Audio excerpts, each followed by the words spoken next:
నిర్గమకాండము 25వ అధ్యాయం.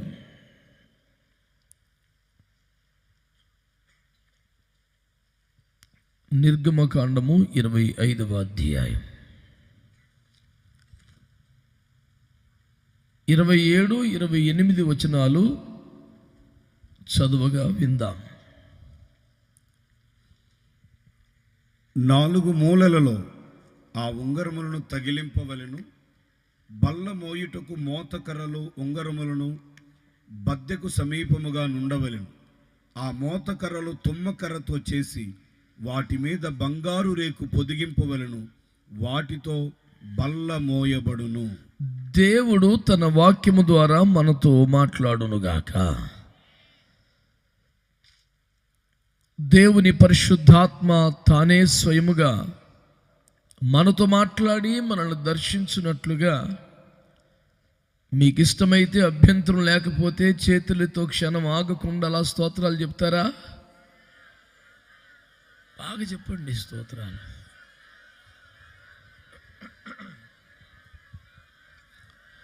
ఆమేన్. ప్రభునందు మిక్కిలి ప్రియమైన దేవుని ప్రజలారా, క్రైస్తవులారా, దేవుని సేవకులారా, నా వైపు చూస్తూ శ్రద్ధగా ఈ మాటలు వినండి. మహిమ కలిగిన దేవుని గుడారమునకు సంబంధించినటువంటి ఒక ప్రాముఖ్యమైన అంశాన్ని మనము చూస్తున్నాం. మానవ జాతి పట్ల, దేవుని బిడ్డల పట్ల దేవునికన్నా అపారమైన ప్రేమ, కృప ఎంత మహోన్నతమైనదో ఈ రాత్రి దేవుడు మరొకసారి మనతో మాట్లాడబోతున్నాడు. నా వైపు చూస్తూ దేవుని వాక్యాన్ని వింటూ అవునంటూ ఆమెనంటూ స్తోత్రిస్తూ ఏకీభవిస్తూ రావాలని ప్రభు పేరిట మిమ్మల్ని కోరుతున్నాను. బిడ్డలారా,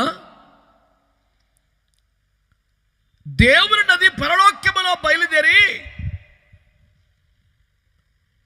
షిత్తీము లోయను తడిపిందని మనము యోవేలు గ్రంథములో చూస్తాం కదా. ఒక నది బయలుదేరి పరలోకము నుండి ఎక్కడో లోయలో ఉన్న తుమ్మ చెట్లను తడిపి ఆ తుమ్మ చెట్లను బాగా బలపరిచి అవన్నీ బాగా బలముగా ఏపుగా ఎదిగిన తరువాత ఆ తుమ్మ కర్రను భూమి మీద ఎవరు దేనికి వాడని పరిస్థితి ఉండగా,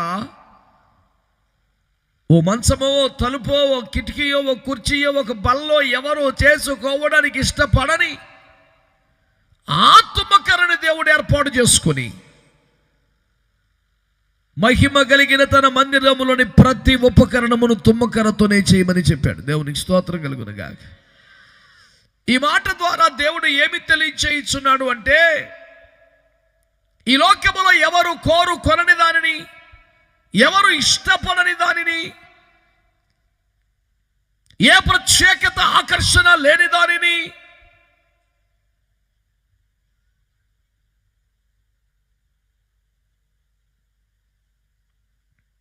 ఆయన ప్రేమించి వెదకి వారి మీద ప్రత్యేక దృష్టి నిలిపి తన ఆత్మను పంపి వారిని బలపరిచి చివరికి వారిని దేవుని మందిరములోని ఉపకరణములుగా మార్చుకున్నాడు. స్తోత్రం చెబుదాం ఒక్కసారి. హల్లెలూయా. దేవుడే వారిని దర్శించకపోతే, లోయలో ఉన్నప్పుడే, తుమ్మ చెట్టుగా ఉన్నప్పుడే, ఎవడో ఆకర్షించబడని కాలములోనే భయంకరమైన ముళ్ళతో, కర్రకు బెరడుతో, పశుపక్షాదులకు కూడా ప్రయోజనకరము కాదేమో అనే స్థితిలో, అందరి చేత నిరాకరించబడుతూ స్థితిలో ఉన్న జీవితాలని దేవుడు జ్ఞాపకం చేసుకోకపోతే, పరిశుద్ధాత్మ వారి మీదకి వచ్చి ఒప్పింపజేసి వారిని బలపరచకపోతే, ఈనాడు దేవుని సంఘములో కానీ, దేవుని సేవలో కానీ ఎవరైనా నిలబడగలమా? ఇదంతా దేవుని ఆత్మ కార్యమే కదా. అయితే ఈ పూట మనము ధ్యానిస్తున్న అంశం ఏమిటంటే, పెద్ద పెద్ద బలమైన తుమ్మ చెట్లను ఎంపిక చేశారు. కనీసం అడుగు వెడల్పు, అడుగున్నర వెడల్పు ఉండే చెక్కలు కావాలి. 6 అడుగులు ఎత్తున్నటువంటి చెక్కలు కావాలి. ప్రత్యక్ష గుడారపు ప్రాకారము కొరకైన పలకలు చేయాలి. ఎందుకంటే ఆ మందిరానికి గోడలు కట్టలేదు కదా, వెండి దిమ్మలు ఏర్పాటు చేశారు. ఆ గాడిలో, ఆ గ్రూలో తుమ్మ చెక్కలు నిలబెట్టి అదే ప్రాకారం చేశారు. బలిపీఠానికి తుమ్మకర్రలే వాడాలి, సముఖపు రొట్టెల బల్లకి తుమ్మకర్రే వాడాలి,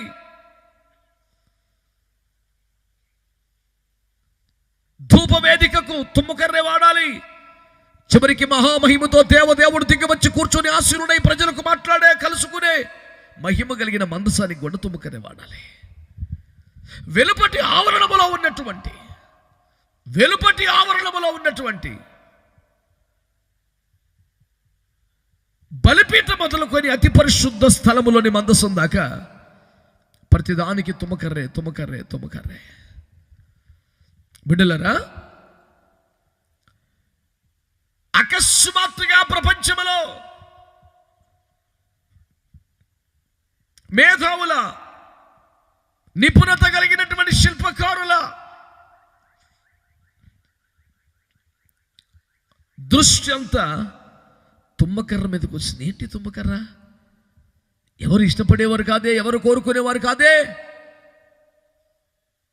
టేకు రోసువుడ్ లాంటివి ఎన్నో ఉంటే భూమి మీద దేవుడు ఆ చందనాన్ని కోరుకోకుండా ఈ తుమ్మకర్రను కోరుకున్నాడా? ఈ సమాజంలో కొరింథీ మొదటి పత్రిక 1:25 ప్రకారం ఎన్నిక లేని వారిని, తృణీకరించబడ్డ వారిని, నీచులను ఆయన ఏర్పాటు చేసుకున్నాడని రాశాడు కదా.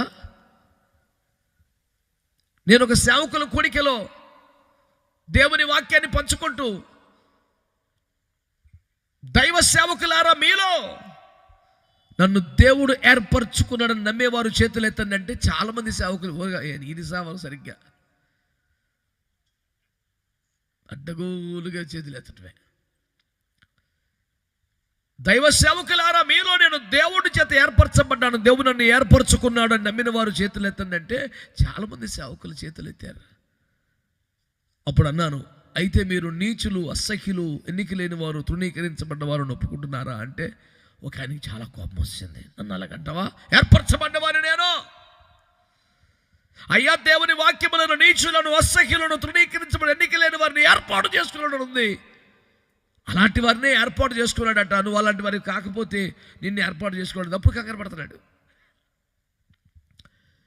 నేను ఎందుకు ఈ మాట చెప్తున్నానంటే, లోకములో ఎన్నిక లేని వారిని, తృణీకరించబడ్డ వారిని, అవమానపరచబడ్డ వారిని ప్రేమగల దేవుడు కోరుకొని ఏర్పాటు చేసుకొని వారి మీకు తన కృపా వర్షమును కుమ్మరించి తన ఆత్మను పంపించి వారిని పట్టుకొని మహిమగల సేవలో ప్రయోజకరమైన పాత్రలుగా దేవుడు వారిని మార్చుకున్నాడు. దేవునికి స్తోత్రం చెప్తాం గట్టిగా.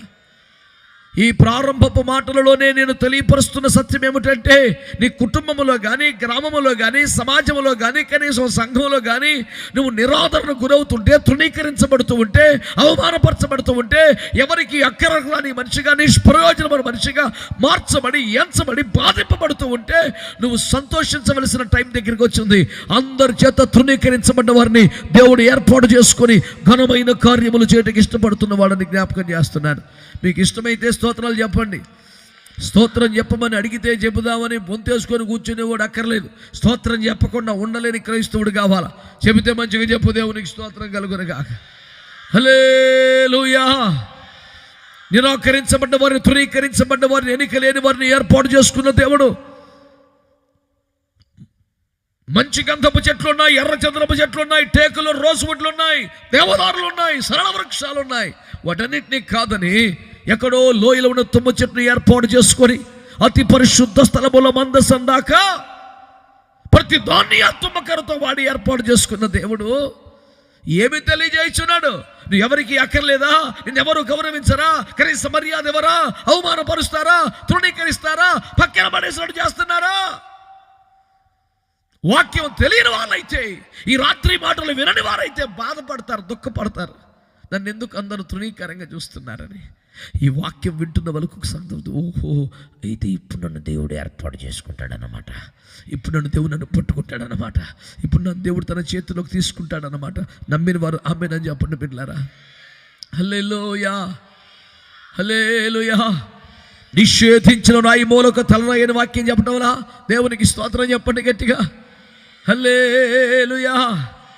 దేవుని బిడ్డలారా, దేవుని వాక్యాన్ని మీరు ఆలోచించగలిగితే మనం ఆది కాండమును చూస్తే దేవుని బిడ్డలారా అన్నదమ్ముల చేత తృణీకరించబడి యోసేపు చివరికి రాజై ప్రపంచానికి అన్నయ్యలకు కూడా అన్నం పెట్టినటువంటి అద్భుత కార్యాన్ని మనము వాక్యములు చూడలేదా? అందరిలో కూడా కడపటివాడిగా చివరివాడిగా కన్న తండ్రి చేత వీడు కూడా నా కొడుకు అని చెప్పడానికి కూడా ఇష్టపడని దావీదును, పెద్ద నీళ్ళు చూసి కొట్టి గాయపరిచినటువంటి ఆ దావీదును, తమతో కలవడానికి మాట్లాడడానికి అనుమతించని యుద్ధము చూడడానికి కూడా ఒప్పుకోరని ఆ దావీదుని యుద్ధమందు ప్రవీణుడిగా మార్చి దేశమునికి విజయాలు తెచ్చిపెట్టి దేవునికే తండ్రిగా ఒక గొప్ప సాక్ష్యాన్ని నిలబెట్టినటువంటి ఘనత ఈ రోజు నేను ప్రకటిస్తున్న ప్రభువైన యేసుక్రీస్తు వారు కాదా? కొడితే మంచి కొట్ట సప్పుడు దెబ్బలు కొట్ట బాగా. హల్లెలూయా. ఈ రోజు నేను ప్రకటించ సత్యం, తృణీకరించబడుతున్నావు, అవమానపరచబడుతున్నావు, గేలి చేయబడుతున్నావు, నిర్లక్ష్యం చేయబడుతున్నావు. అందరూ అసహ్యించుకున్నారు. ఎందుకో నేను ఎవరికి నష్టం చేయలేదు, ఎవరిని ఏమనలేదు, అయినా నన్ను బాధ పెడుతున్నారు, నన్ను అసహ్యంగా చూస్తున్నారు అని బాధపడుతున్న వాళ్ళందరూ అమాయకులే. నువ్వు దేవుని బిడ్డవైతే ఈ రాత్రి దేవుని మాట వింటే తృణీకరించబడుతున్న కొద్దీ నీకు అర్థం అవ్వాల్సిన మాట అయితే దేవుడు నన్ను ఏర్పరచుకునే టైం దగ్గరికి వచ్చిందన్నమాట. దేవుడు నన్ను తన చేతిలోకి తీసుకుని పోతున్నాడు అనమాట. నన్ను ఏదో ఒక పాత్రగా మారుస్తాడు, ఏదో ఒక స్థానంలో నిలబెడతాడు. వెలుపటి ఆవరణములో బలిపీఠమైన పరిశుద్ధ స్థలములో ఉండే ధూప వేదికైనా, లేకపోతే ఆ సముఖపు రొట్టెల బల్లైనా, అతి పరిశుద్ధ స్థలములో ఉండేటువంటి మందసమైన అసలు మందిరము చుట్టూ ప్రాకారము నిలబట్టే గోడల కరిగిన చెక్కలైన దిమ్మలైన ఏదో ఒక స్థానములో నన్ను దేవుడు పెట్టబోతున్నాడు అనే విశ్వాసము కలిగి మీరు దేవుని స్తుతించవలసిన వారై ఉన్నారు. మంచిగా స్తోత్రం చెప్తారా? హల్లెలూయా, హల్లెలూయా. సభలలో కానీ యూట్యూబ్ ద్వారా కానీ నా సాక్ష్యాలు కూడా మీరు చాలాసార్లు వినుంటారు.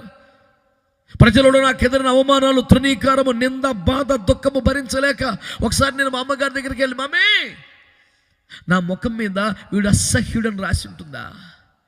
నన్ను చూడగానే ఎందుకు ప్రజలు అసహ్యించుకున్నారు? ఎందుకు నన్ను చేరనివ్వటం లేదు? అందరూ నన్ను ఎందుకు దూరం పెడతాను? నేనేం పాపం చేశాను మమ్మీ అని భయంకరంగా ఏడ్చిన సందర్భం నా జీవితంలో ఉంది. మా మమ్మీ నన్ను దగ్గర తీసుకొని, వద్దు కొడుకు అట్లా బాధపడద్దు, ప్రజలందరూ అట్లా తృణీకరిస్తేనే ఇంకా సంతోషపడు, దేవుడు నిన్ను తప్పకుండా చేర్చుకుంటాడు, దేవుని కౌగిట్లో పెట్టుకుంటాడు, దేవుడు వాడుకుంటాడు. నువ్వు బలహీనపడద్దు. తృణీకారం, నింద, అవమానం, శ్రమ, సేవలో ఒక భాగం, క్రైస్తవ్యంలో ఒక భాగం. నువ్వేమి కలవరపడద్దు, నమ్మకంగా దేవుళ్ళు నిలబడమన్నప్పుడు దేవుని బిడ్డలారా, ఈరోజు జనములకు తండ్రిగా నా దేవుడు మార్చాడు, వేవేల మందికి ఆశీర్వాదంగా మార్చాడు. ఏమంటే భూది గంతములకు దేవుని ప్రేమను మోసుకొని పోయే కృపనిచ్చాడు. ఈ రాత్రి నిషేధించబడిన రాయిని మూలక తలరాయిగా మార్చిన దేవుడు, తుమ్మకర్రనే కోరుకున్న దేవుడు, లోయలో దాన్ని కోరుకున్న దేవుడు, మందిర సకలోపకరణముల ప్రాకారముల దాకా ఆ తుమ్మకర్రే కావాలని కోరుకున్న దేవుడు, తృణీకరించబడిన వారిని, వెలివేయబడిన వారిని, అవమానపరచబడుతున్న వారిని ఈ రాత్రి కోరుకుంటున్నాడని, వారి వద్దకు తన సేవకులను పంపుతున్నాడని ఈ సందేశము ద్వారా వారిని తన మహిమ కలిగిన పరిచర్యకు మందిరంలోనికి రమ్మని ఆహ్వానిస్తున్నాడని ప్రకటిస్తున్నాను. దేవునికి స్తోత్రం కలుగును గాక.